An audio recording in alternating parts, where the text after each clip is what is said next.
اس شہر میں میرا کوئی جاننے والا بھی نہیں تھا جس کے پاس میں پناہ لیتا۔ میرے ذہن میں یہ خدشہ بھی سر ابھار رہا تھا کہ جب ٹرینر سلیم کو پتہ چلے گا کہ میری رہائی میں روشی کا ہاتھ ہے تو وہ روشی کے ساتھ اچھا سلوک نہیں کرے گا۔ اس کا شک پختہ ہو جائے گا کہ روشی میرے ساتھ ملی ہوئی ہے، حالانکہ روشی بھی حقیقت سے ناآشنا تھی۔ مجھے اس کی فکر ہونے لگی۔ میں محتاط انداز میں چلتا ہوا عقابی نظروں سے قرب و جوار میں دیکھ رہا تھا۔ سب کی توجہ فضا میں اٹھتے دھوئیں کی طرف تھی۔ کچھ دور آنے کے بعد میں نے قرب و جوار میں دیکھا تو مشرقی سمت مجھے دور سے ہی گھنے درخت دکھائی دیے۔ شاید اس طرف باغات تھے۔ میرے اندازے کے مطابق سرکس اور باغوں کے درمیان 10 فرلانگ تک کا فاصلہ تھا۔ اچانک میرے ذہن میں ایک خیال آیا تو میں تیز تیز قدموں سے چلتا ہوا درختوں کی طرف بڑھ گیا۔ میرے خیال کے مطابق میرے لیے وہاں چھپنا بہتر تھا۔ زندگی میں ایسے حالات سے واسطہ پڑے گا کبھی سوچا بھی نہیں تھا۔ وقت اور حالات کہاں سے کہاں لے آئے تھے، بلکہ ابھی کہاں لے جانا تھا۔ باغ میں پہنچتے ہی میں گہری گہری سانسیں لینے لگا۔ باغ کافی بڑا اور ویران اور سنسان پڑا تھا۔ میں نے دیکھا سرکس کے ایک حصے سے بدستور دھواں فضا میں بلند ہو رہا تھا، شاید آگ بجھانے کا کام بھی جاری تھا۔ میں نے قرب و جوار کا جائزہ لیا، لیکن قریب و نزدیک آبادی کے آثار دکھائی نہیں دے رہے تھے۔ میں نے ایک درخت کے سائے میں بیٹھنے کے بعد سیل فون نکال کر وقت دیکھا تو دوپہر کے 4:30 بج رہے تھے۔ اپنی منزل کی طرف بڑھتے سورج کی روشنی درختوں کے پتوں سے چھن چھن کر آ رہی تھی۔ سیل فون جیب میں رکھنے کے بعد میں دھوئیں کی طرف دیکھنے لگا جو بتدریج کم ہوتا جا رہا تھا اور 5 بجے تک دھواں ختم ہو گیا۔ یہ اس بات کی نشاندہی تھی کہ آگ پر قابو پا لیا گیا تھا۔ کچھ دیر سستانے کے بعد میں اٹھا اور باغ میں چہل قدمی کرنے لگا۔ وہ کیلے کا باغ تھا۔ مجھے روشی کے بارے میں فکر ہو رہی تھی۔ نہ جانے ٹرینر سلیم نے اس کے ساتھ کیا سلوک کیا ہوگا اور روشی نے میرے بارے میں کیا بتایا ہوگا۔ مجھے روشی کی کال کا انتظار تھا۔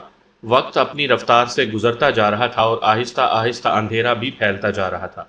گھنے درختوں کی وجہ سے باغ میں تو شام کا سما ہو رہا تھا۔ میں سوچ رہا تھا کہ رات ہونے پر میں کہاں جاؤں گا۔ کھلے ایریے کی وجہ سے سردی بھی بڑھتی جا رہی تھی۔ کچھ دیر ٹہلنے کے بعد میں واپس آیا اور سرکس کی طرف دیکھنے لگا۔ اندھیرا پھیلنے کی وجہ سے اب سرکس کے خیمے بھی روشن دکھائی دے رہے تھے۔ چند ہی منٹ گزرے تھے کہ میرا سیل فون وائبریٹ ہونے لگا۔ میرا خیال تھا کہ شاید روشی کال کر رہی ہوگی، لیکن جب سیل فون نکال کر دیکھا تو سکرین پر حیدر الماس صاحب کا نام جگمگا رہا تھا۔ میں نے کال ریسیو کرنے کے بعد سلام کیا تو انہوں نے سلام کا جواب دیتے ہوئے پوچھا، علی، میں نے ابھی نیوز سنی ہے کہ سرکس میں آگ لگ گئی ہے اور کافی نقصان ہو گیا ہے، کیا تم تو ٹھیک ہو نا؟ میں دل ہی دل میں اخبارات اور چینلز کے رپورٹرز کو داد دیے بغیر نہ رہ سکا۔ واقعی آج کا میڈیا بہت تیز ہو گیا ہے۔ جیسے ہی رپورٹرز کو خبر ملتی ہے تو فوراً وہاں پہنچ جاتے ہیں۔ جیسے ہی کسی نے سرکس میں آگ لگنے کی اطلاع کی ہوگی تو وہ فوراً وہاں پہنچ گئے ہوں گے اور یہ نیوز شام کے اخبارات اور نیوز چینلز میں چل گئی ہوگی۔ میں نے تصدیق کرتے ہوئے کہا، جی انکل، یہ خبر درست ہے اور میں ٹھیک ہوں۔ اللہ کا شکر ہے، ان کی اطمینان بھری آواز آئی۔ تم سناؤ، کچھ معلوم ہوا؟ کیا روشی نے اسماعیل شاہد کے بارے میں کچھ بتایا؟ نہیں انکل، میں نے جواباً کہا، اسے بھی معلوم نہیں ہے کہ اسماعیل شاہد کہاں ہیں، لیکن اس نے وعدہ کیا ہے کہ وہ بہت جلد معلوم کر کے مجھے بتائے گی۔ ان کی آواز سنائی دی۔ اب تم کہاں ٹھہرے ہوئے ہو؟ میں ایک ہوٹل میں موجود ہوں، میں نے جھوٹ بولتے ہوئے کہا۔ اوکے، انہوں نے کہا، اگر کچھ معلوم ہو تو مجھے بتانا، پھر کوئی لایا عمل طے کریں گے۔ میں نے کہا، ٹھیک ہے۔ تو دوسری طرف سے رابطہ منقطع ہو گیا۔ جیسے ہی میں نے سیل فون جیب میں رکھا تو ایک بار پھر وہ وائبریٹ ہونے لگا۔ میں نے سکرین کی طرف دیکھا تو اس بار انجان نمبر سے کال آ رہی تھی۔ میرے دل نے کہا کہ اس بار روشی کی کال ہے، تو میں نے کال ریسیو کر لی۔ ہیلو علی۔ دوسری طرف روشی ہی تھی، لیکن اس کا لہجہ مدھم تھا۔ تم ٹھیک تو ہو نا روشی؟ میں متفکر ہوا۔ میری چھوڑو، اپنی فکر کرو، وہ جلدی سے بولی۔ کیا مطلب؟ میں چونکا۔ سلیم کو تمہارے فرار کا علم ہو گیا ہے۔ اس کا شک مجھ پر ہے کہ میں نے تمہاری مدد کی ہے۔ سلیم نے اپنے بندوں کو تمہاری تلاش میں بھیج دیا ہے، اس لیے تم جلد سے جلد کہیں دور چلے جاؤ اور چھپ جاؤ۔ کیا اسماعیل شاہد کا کچھ پتہ چلا؟ میں نے اس کی ہدایت نظر انداز کرتے ہوئے اپنے مطلب کی بات کی۔ نہیں۔ اس کی کنوتیت بھری آواز میری سماعت سے ٹکرائی تو میں نے ہونٹ بھینچ لیے۔ روشی مزید بولی، لیکن مجھے معلوم ہوا ہے کہ اسماعیل صاحب 1-2 روز میں یہاں آنے والے ہیں۔ اگر وہ یہاں آتے ہیں یا مجھے ان کے بارے میں کچھ معلوم ہوا تو میں تمہیں فون کر دوں گی۔ اچھا، میں فون رکھ رہی ہوں، تم کہیں چھپ جاؤ۔ اتنا کہنے کے بعد اس نے رابطہ منقطع کر دیا تو میں نے بھی سیل فون جیب میں رکھ لیا۔ مجھے یقین تھا کہ روشی یک طرفہ محبت کی خاطر میری مدد کر رہی تھی۔ اچانک میری نظر سامنے پڑی تو مجھے دو زیرو دکھائی دیے جو تقریباً دوڑتے ہوئے اسی باغ کی طرف آ رہے تھے جہاں میں موجود تھا۔ صاف ظاہر تھا کہ وہ یقیناً ٹرینر سلیم کے بندے تھے اور کسی نے شاید مجھے اس باغ کی طرف جاتے دیکھا تھا اور اس نے ٹرینر سلیم کو مخبری کی تھی۔ ان دونوں سے نبٹنا میرے لیے کوئی مشکل کام نہیں تھا، لیکن ان سے مقابلہ کرنے کا بھی کوئی فائدہ نہیں تھا۔ میں مڑا اور باغ کے دوسرے سرے کی طرف بڑھ گیا۔ اب اندھیرا قدرے گہرا ہو گیا تھا اور میں انتہائی محتاط انداز میں آگے بڑھ رہا تھا۔ باغ کے دوسرے سرے پر پہنچتے ہی میں نے مڑ کر دیکھا، لیکن اندھیرا ہونے کی وجہ سے مجھے کچھ دکھائی نہ دیا۔ باغ سے نکلنے کے بعد میں کچی سڑک پر چلتا ہوا آگے بڑھنے لگا۔ میں نہیں جانتا تھا کہ میں کس طرف جا رہا ہوں، لیکن رات گزارنے کے لیے کوئی مناسب جگہ بھی تلاش کرنی تھی۔ کچھ فاصلہ عبور کرنے کے بعد میں نے مڑ کر دیکھا، لیکن میرے تعاقب میں کوئی نہیں آیا تھا۔ میں اکیلا ہی وہاں موجود تھا۔ میرا خیال تھا کہ سلیم کے بندے مجھے باغ میں تلاش کرنے کے بعد ناکام ہو کر واپس چلے گئے ہوں گے۔ سڑک کسی ناگن کی طرح بل کھاتی ہوئی آگے بڑھ رہی تھی۔ قرب و جوار میں موجود فصلیں سایوں کی طرح سر اٹھائے کھڑی تھیں۔ وقفے وقفے سے کتوں کے بھونکنے کی آوازیں پرمہیب سناٹے میں گونج جاتی تھیں۔ مجھے معلوم تھا کہ گاؤں میں کتوں کے غول رات ہوتے ہی دندنانے کے لیے نکل آتے ہیں، اس لیے محتاط انداز سے چل رہا تھا۔ مسلسل پیدل چلنے کی وجہ سے مجھے اپنی ٹانگیں شل ہوتی ہوئی محسوس ہو رہی تھیں۔ سردی کی شدت میں بھی اضافہ ہو گیا تھا۔ ایسے لگتا تھا جیسے سردی میری ہڈیوں میں گھستی جا رہی تھی۔ ایک جگہ رک کر میں رکوع کے بل جھک کر اپنی تھکاوٹ دور کرنے کی کوشش کرنے لگا۔ مجھ میں اب مزید چلنے کی سکت ختم ہوتی جا رہی تھی اور میں کچھ دیر آرام کرنا چاہتا تھا۔ کچھ دیر اسی حالت میں رہنے کے بعد میں سیدھا ہوا اور پھر آگے بڑھنے لگا۔ کافی دور آنے کے بعد مجھے آبادی کے آثار دکھائی دیے تو میں نے گہری سانس لی۔ مکانوں کی دیواروں پر پیلی روشنی والے بلب چھوٹے چھوٹے نقطوں کی طرح دکھائی دے رہے تھے۔ جب میں آبادی سے تھوڑے فاصلے پر پہنچا تو اسی وقت ایک مسجد سے عشاء کی اذان ہونے لگی۔ مؤذن کی آواز باز گشت بن کر دور دور تک گونج رہی تھی۔ شاید وہاں ایک ہی مسجد تھی، کیونکہ کسی اور مسجد سے اذان کی آواز نہیں سنائی دے رہی تھی۔ مؤذن کی آواز سحر انگیز اور رکت طاری کرنے والی تھی۔ میرے دل کو بھی کچھ ہونے لگا تھا۔ میں نے اپنا محاسبہ کیا تو مجھے خود سے شرمندگی ہونے لگی۔ میں صرف جمعے کی نماز پڑھتا تھا، البتہ کبھی کبھار فجر کی نماز بھی پڑھ لیتا تھا۔ ہم دنیاوی کامیابیوں کے لیے دن رات بھاگ دوڑ کرتے رہتے ہیں، لیکن آخرت کی کامیابی اور تیاری کے لیے کچھ نہیں کرتے۔ حالانکہ اللہ تعالیٰ دن میں 5 بار اپنے بندوں کو بلاتا ہے کہ آؤ کامیابی کی طرف، آؤ فلاح کی طرف، لیکن ہم دنیاوی کاموں میں اس قدر الجھ جاتے ہیں کہ ہم اللہ کی منادی نظر انداز کر دیتے ہیں۔ اب مجھے پیاس لگ رہی تھی، لیکن پانی کا حصول ممکن نہیں تھا۔ کچھ دیر کے بعد میں آبادی کے بالکل قریب پہنچ گیا۔ میں نے دیکھا کسی مکان کی دیوار پر نصب زرد بلب اندھیرے کو دور کرنے کی اپنی ناکام کوشش کر رہے تھے، لیکن وہاں گہری خاموشی اور سناٹے کا راج تھا۔ میری سمجھ میں کچھ نہیں آ رہا تھا کہ میں کیا کروں اور کدھر جاؤں۔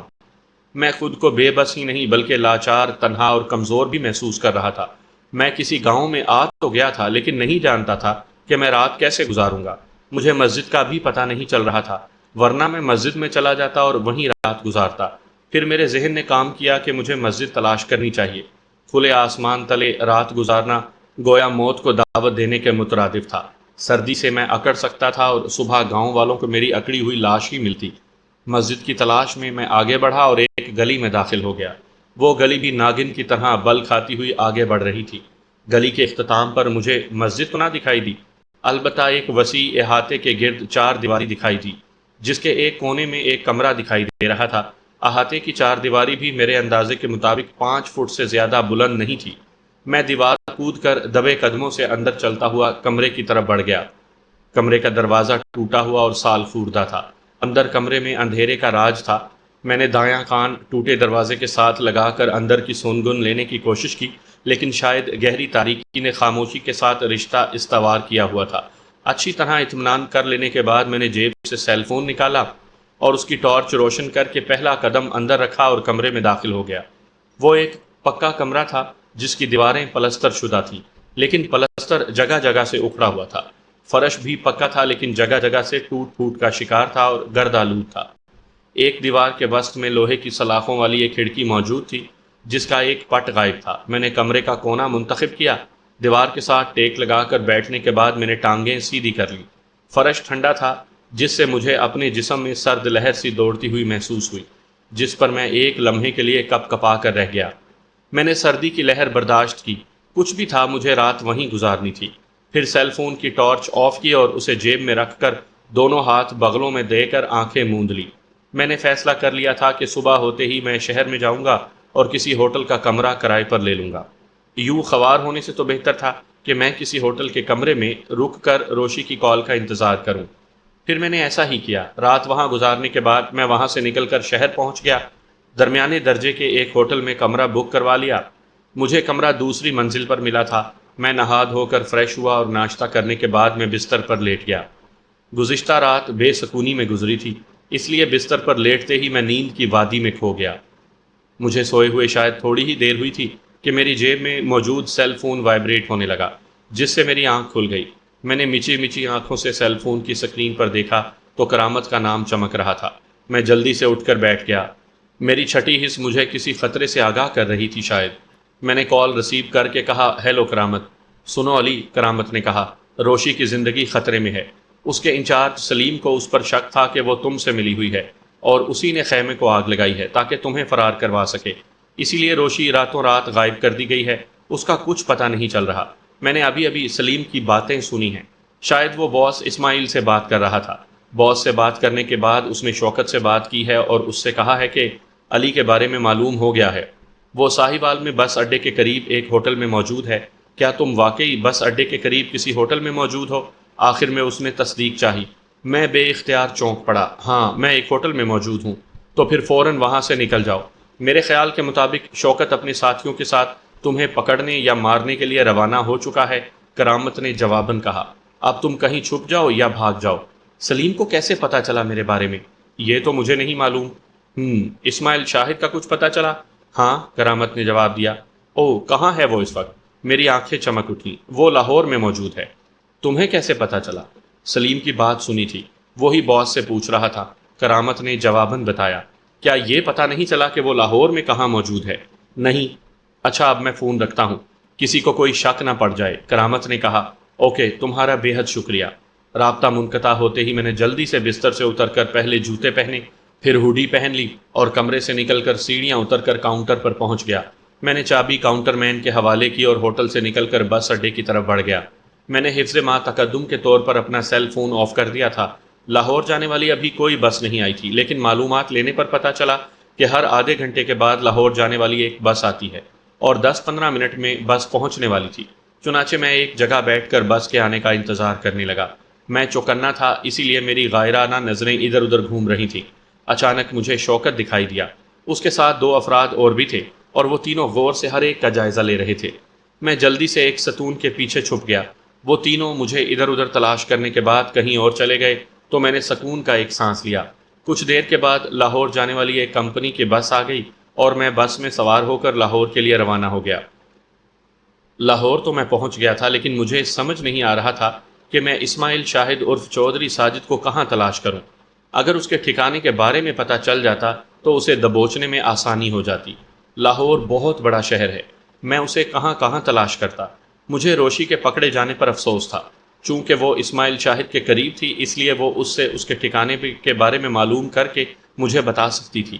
لاری اڈے پر بہت رش تھا، گندگی الگ پھیلی ہوئی تھی۔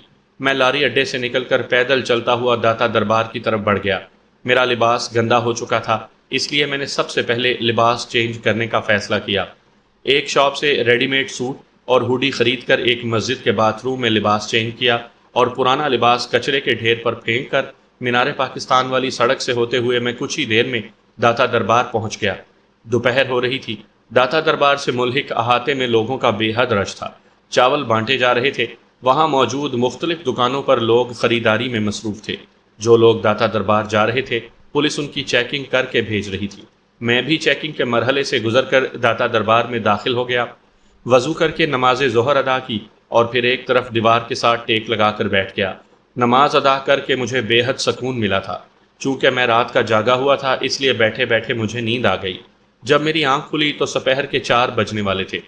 میں داتا دربار سے نکل کر اسماعیل شاہد عرف چودھری ساجد کو تلاش کرنے لگا۔ رات تک میں اس کی تلاش میں مارا مارا پھرتا رہا، لیکن مجھے کامیابی نہیں ملی تھی۔ میں نے رات گزارنے کے لیے درمیانے درجے کے ہوٹل کا انتخاب کیا تھا۔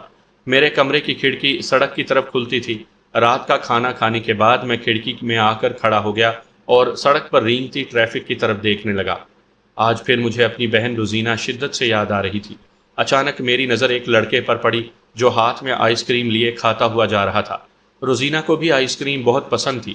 مجھے یاد ہے کبھی کبھی کالج سے واپسی پر وہ مجھ سے آئس کریم کھانے کی فرمائش کرتی تھی تو میں بخوشی اس کی فرمائش پوری کر دیتا تھا۔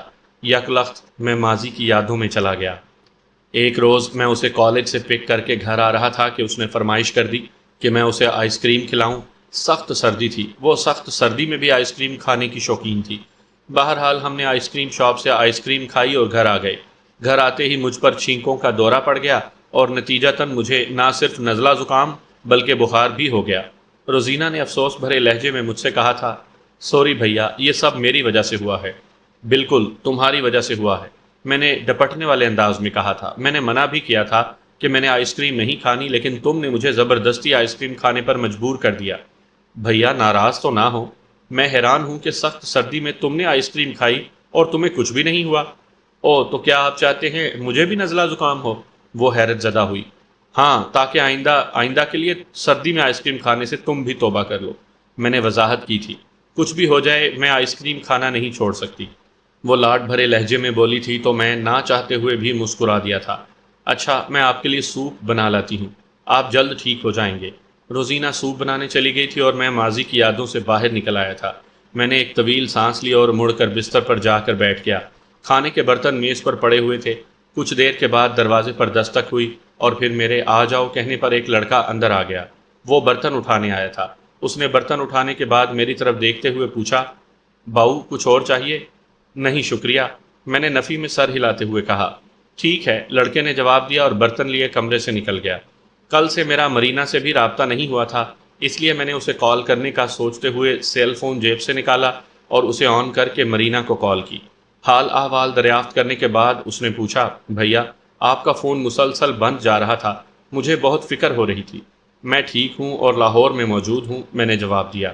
لاہور میں؟ کیوں؟ اس کی چونکتی ہوئی آواز سنائی دی۔ مجھے پتا چلا ہے کہ اسماعیل شاہد لاہور میں ہے تو اسی کی تلاش میں ہی لاہور آیا ہوں۔ میں نے بتایا، یہ بتاؤ امی کی طبیعت اب کیسی ہے؟ کیا ماموں وہیں ٹھہرے ہوئے ہیں یا چلے گئے ہیں؟ ماموں یہی ہیں، مرینا نے بتایا، وہ ہمیں جلال پور پیر والا لے جانا چاہتے ہیں تاکہ آب و ہوا بدلنے سے امی کی طبیعت ٹھیک ہو سکے۔ آپ کیا کہتے ہیں؟ تم کیا کہتی ہو؟ میں نے الٹا سوال کر ڈالا۔ جیسا آپ کہیں گے میں ویسا ہی کروں گی، مرینا نے کہا تو میں نے کچھ دیر سوچنے کے بعد اسے امی کو لے کر ماموں کے ساتھ جانے کی اجازت دے دی۔ میرے خیال میں یہ اچھا ہو جائے گا، آب و ہوا بدلنے سے امی کی صحت بھی ٹھیک ہو جائے گی۔ پھر میں نے مرینا کو امی کی صحت کا خیال رکھنے کی ہدایت کر کے فون آف کر کے جیب میں رکھا اور کمرے سے نکل کر ٹہلنے کی غرض سے ہوٹل سے نکل کر سڑکوں پر مٹر گشت کرنے لگا۔ مجھے لاہور آئے 2 روز گزر گئے تھے۔ میں نے کئی جگہیں چھان ماری تھی لیکن میں اسماعیل شاہد کو تلاش نہیں کر پایا تھا، مگر میں نا امید نہیں ہوا اور نہ ہی میں نے حوصلہ ہارا۔ میرے دل میں ایک موہوم سی امید تھی کہ میں اپنے مقصد میں ضرور کامیاب ہو جاؤں گا، میں اسماعیل شاہد کو ضرور ٹریس کر لوں گا۔ میری شیو بھی بڑھ گئی تھی، میں نے کلین شیو ہونے کا ارادہ ترک کر دیا تھا۔ میں نے آئینے میں اپنا چہرہ دیکھا تو شیو ہونے کی وجہ سے میرا حلیہ قدرے بدل گیا تھا اور یہ میرے حق میں بہتر تھا۔ اس طرح میں پہلی نظر میں پہچانا نہیں جا سکتا تھا۔ میری ضمانت کے دن بھی مکمل ہو گئے تھے اور مجھے یقین تھا کہ الماس حیدر صاحب میری ضمانت میں مزید توسیع کروا لیں گے۔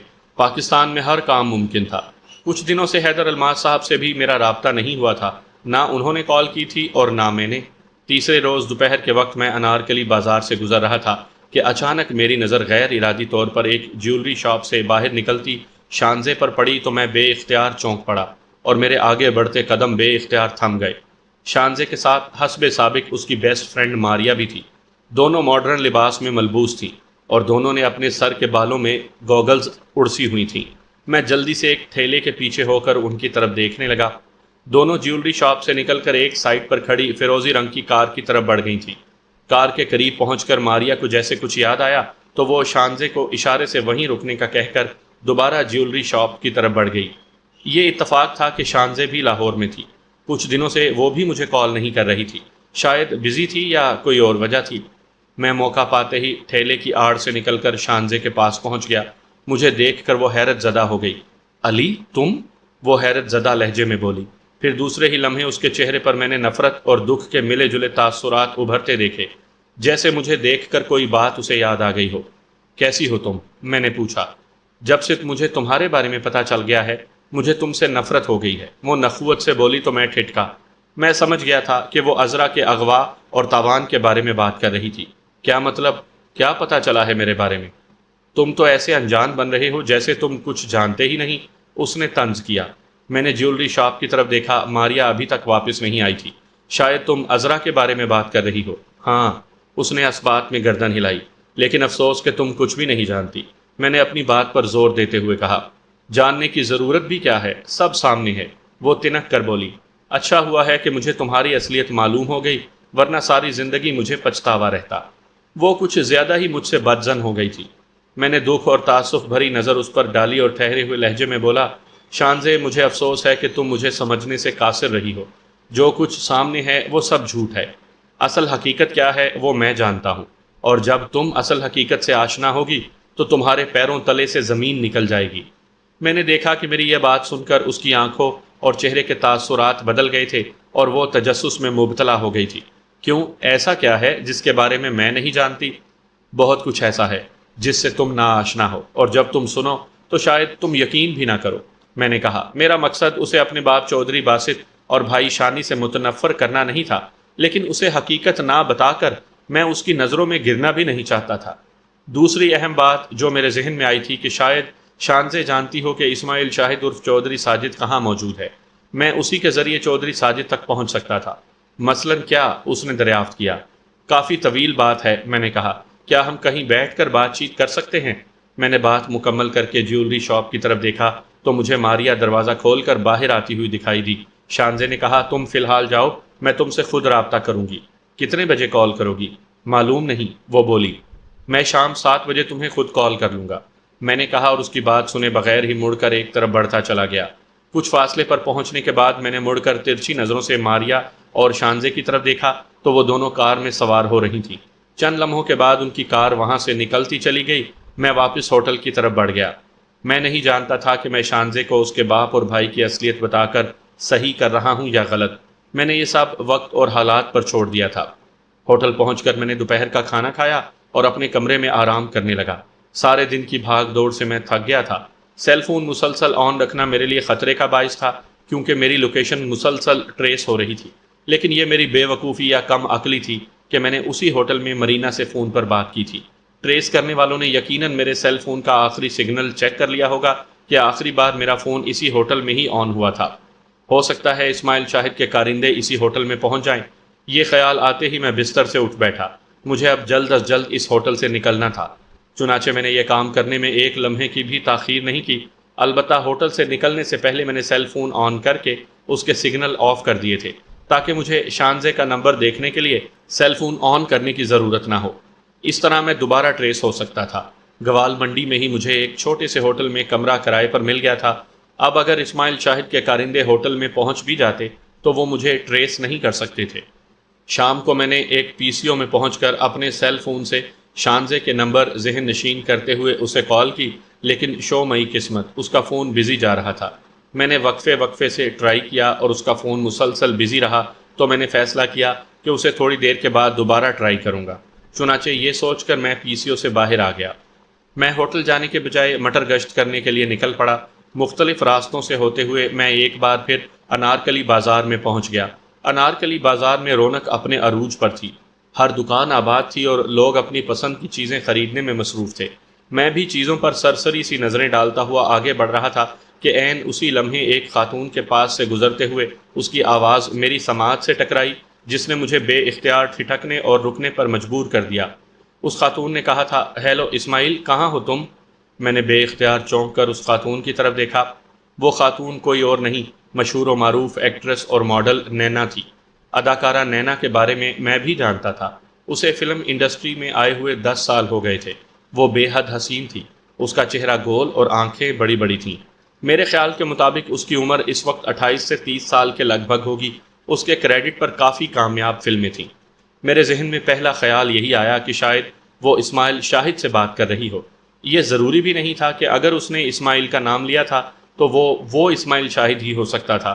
اسماعیل نام کے کئی لوگ اس دنیا میں موجود تھے، اسی لیے تصدیق ضروری تھی۔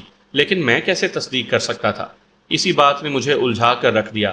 اداکارہ نینا مسلسل فون پر بات کر رہی تھی۔ اس کے ساتھ 2 گارڈز بھی تھے جو اس کے عقب میں چاق و چوبند کھڑے تھے۔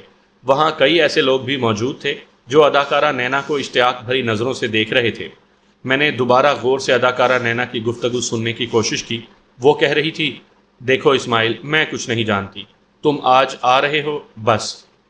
دوسری طرف سے سننے کے بعد وہ چیبہ جبیں لہجے میں بولی، اپنے سرکس کے معاملات اپنے مینیجر کے حوالے کر دو، وہ دیکھ لے گا۔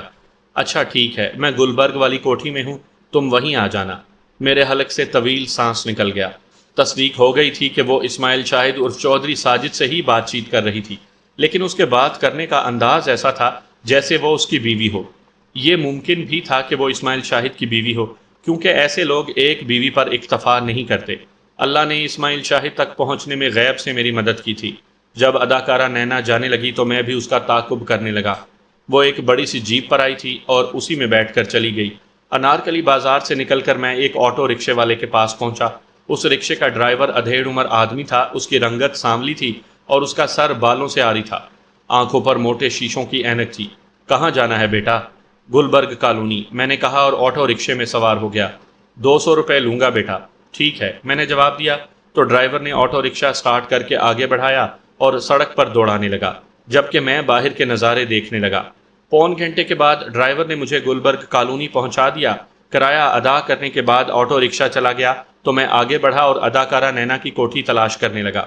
کالونی میں کافی گہما گہمی تھی۔ میں نے کئی لوگوں کو واک کرتے ہوئے دیکھا۔ میں تھوڑی ہی دور گیا تھا کہ مجھے چند بچے دکھائی دیے جو ٹولی کی صورت میں ایک جگہ کھڑے آپس میں ہنسی مذاق کر رہے تھے۔ وہ سب بچے امیر گھرانوں سے تعلق رکھتے تھے کیونکہ انہوں نے قیمتی لباس پہنے ہوئے تھے۔ کچھ سوچ کر میں ان کی طرف بڑھ گیا۔ بات سنو بچوں، میں نے قریب جا کر ان سے کہا تو سب خاموش ہو کر میری طرف دیکھنے لگے۔ جی انکل، 12-13 سال کے ایک لڑکے نے جواب دیتے ہوئے استفہام کیا۔ بیٹا، یہاں ایک ایکٹریس رہتی ہیں جن کا نام… میں کہہ ہی رہا تھا کہ اسی لڑکے نے میری بات کاٹ دی۔ آپ غالباً نینا آنٹی کی بات کر رہی ہیں۔ میں نے جلدی سے گردن ہلاتے ہوئے کہا، ہاں۔ کیا تم ان کا گھر جانتے ہو؟ کیا آپ ان کے رشتہ دار ہیں؟ لڑکے نے معصومیت سے پوچھا تو میں سوچ میں پڑ گیا۔ فوری طور پر جواب نہ بن پایا تو میں نے کہا، نہیں، میں ان کا رشتہ دار نہیں ہوں، البتہ میرا دوست ان کے گھر ملازمت کرتا ہے۔ میں اپنے دوست سے ملنے آیا ہوں۔ لڑکے نے اس بات میں گردن ہلائی اور ایک طرف اشارہ کرتے ہوئے کہا، انکل، وہ سامنے جو ایک کار ایک کوٹھی کے باہر کھڑی دکھائی دے رہی ہے، وہی کوٹھی نینا آنٹی کی ہے۔ میں نے اس کی بتائی سمت کی طرف دیکھا تو واقعی مجھے 1 فرلانگ کے فاصلے پر بلب کی روشنی میں ایک کار کھڑی دکھائی دی۔ میں نے اس لڑکے کا شکریہ ادا کیا اور آگے بڑھ گیا۔ قریب پہنچ کر میں نے کار کی طرف دیکھا، لیکن کار میں کوئی زیرو موجود نہیں تھا۔ پھر میں نے کوٹھی کی سمت دیکھا تو گیٹ کے ایک پلر پر اسلم اقبال نام کی نیم پلیٹ لگی ہوئی تھی۔ میں مخمسے کا شکار ہو گیا۔ لڑکے نے تو اسی کوٹھی کے بارے میں بتایا تھا کہ یہ اداکارہ نینا کی کوٹھی ہے، لیکن نیم پلیٹ پر تو کوئی اور نام لکھا ہوا تھا۔ پھر میرے ذہن میں آیا کہ ہو سکتا ہے کہ یہ نام اس کے والد یا بھائی کا ہو۔ گیٹ کے ساتھ والی ایک دیوار کے ساتھ ایک چوڑا اور گھنا درخت بھی تھا جس کی شاخیں کوٹھی کے اندر تک جا رہی تھیں۔ میں درخت کی اوٹ میں ہو کر سوچنے لگا کہ اب کیا کروں۔ معلوم نہیں اسماعیل شاہد کوٹھی کے اندر موجود بھی تھا یا نہیں۔ میں جلد بازی میں کوئی قدم اٹھانا نہیں چاہتا تھا، مبادا کہ میں کسی مصیبت میں پھنس جاؤں، لیکن میں خود پر آنے والی مصیبت سے بے خبر تھا۔ ہوا یوں تھا کہ میں درخت کی اوٹ میں کھڑا سوچنے میں مگن تھا کہ اچانک مجھے اپنے عقب میں آہٹ سنائی دی۔ میں چونک پڑا اور مڑنا ہی چاہتا تھا کہ میرے سر پر زوردار دھماکہ ہوا۔ میرے حلق سے نکلتی چیخ یک لخت میرے حلق میں ہی دب گئی اور میں کٹے ہوئے شہتیر کی طرح نرم زمین پر گرتا چلا گیا۔ میری آنکھوں کے سامنے یک لخت اندھیرا چھا گیا تھا، اس لیے اس کے بعد کیا ہوا مجھے کچھ ہوش نہیں رہا تھا۔